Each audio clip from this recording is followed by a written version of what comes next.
Are you thinking about implementing the infinite banking concept to regain control of your money? Well, it's important to know how commercial banks operate and make money so you could duplicate their process using the infinite banking concept. Stick around to the end of this video and we'll give you all the details on how banks operate so you could duplicate their process and make money using the infinite banking concept. Hi, I'm Olivia Kirk. And I'm Tim Yurek. We're from Tier 1 Capital, and we're here to help you regain control of your money. For the best advice on controlling your cash flow, please be sure to subscribe to our channel and don't forget to hit the notification bell to be notified when we upload new videos. So let's get started by talking about how banks operate.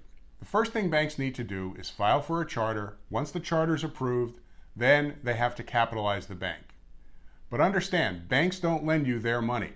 The next step is for them to go and solicit deposits. And what they do is they usually charge higher interest rates than the neighboring banks in the community. But that's only step one. Then step two is to identify borrowers. You see, in order for a bank to make money, it has to have depositors and borrowers. The third step is for the bank to solicit depositors. And how do they do that? They generally do that by enticing you by offering a higher interest rate on savings accounts and CDs to get you to deposit money with them. But the game's not even over, because at this point, then the banks go and identify borrowers. You see, banks need depositors and borrowers in order to make money. On a daily basis, most people are depositors and borrowers from the bank. And understand, banks can't make money if they only have depositors, and they can't lend money if they only have borrowers. So they need both depositors and borrowers. The bottom line is banks make sure that money is always flowing. The same laws apply in nature. In nature, water has to flow or else it stagnates and you can't drink it. Water has to flow through the body or else you die. Blood has to flow through the body or you die. And the same laws apply to money. It needs to continuously flow. Exactly. And just think of all the ways that we make our money stagnate. We put money in retirement accounts and we don't touch it for 30 or 40 years. We pay off our house early and we have this huge amount of our wealth tied up in real estate that we really can't access without getting permission. Make no mistake, although we park our money at banks, they don't leave it sit there. They follow the same laws as nature and they keep that money flowing. And how they keep that money flowing is using a basic business concept called inventory turnover. Every business owner knows that the faster they turn over their inventory, the more profits they make. And it's the same thing for a banking model. The only difference is their inventory is depositors' money. So let's take a look at a real-life practical example of how banks make money. 2016 Bank of America. They had $860 billion worth of deposits. And based upon that, they paid $1.9 billion to the depositor. Wow, that's a lot of money to pay the depositor, but it's nothing compared to what they earned in interest from borrowers. They earned $44.8 billion from things like mortgages, home equity loans, fees, business, and personal loans. That's over $42 billion more than they paid out in interest to the depositor. Well, that's true. Think about this. Bank of America had no skin in the game. They loaned borrowers depositors' money. The only risk they had was to pay the depositor $1.9 billion.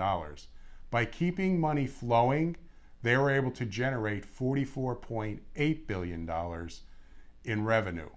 That's why it's important to keep money flowing, and that's why it's important to own the banking process. Now that we know the benefits of owning the banking function in your life, let's get started and look at the rules for infinite banking concept.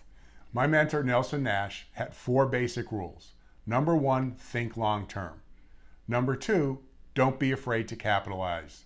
Number 3, don't steal the peas. What did he mean by that? Basically, what he meant was, if the insurance company is charging you interest, pay yourself more than that amount of interest. Your money is worth more than Bank of America's, any insurance company, or anybody else's. And the 4th rule was, don't deal with banks if you don't have to. Now that we understand how banks operate and the basic rules for the infinite banking concept, let's take a look at how we help our clients regain control of their money using the infinite banking concept. The first step is to identify where they're actually giving up control of their money.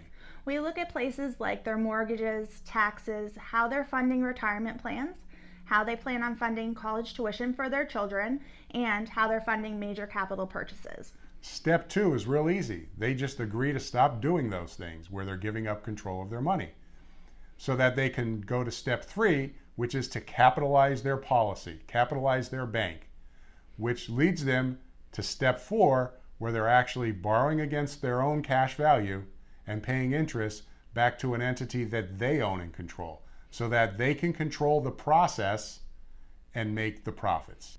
If you'd like to get started with the infinite banking concept and start regaining control of your money, visit our website at tier1capital.com. Also, if you like this video, please be sure to give it a thumbs up and don't forget to subscribe. Also, leave us a comment down below and let us know what questions you have on the infinite banking concept so we can answer them in upcoming videos. Thank you so much for watching this video. And remember, it's not how much money you make, It's how much money you keep that really matters.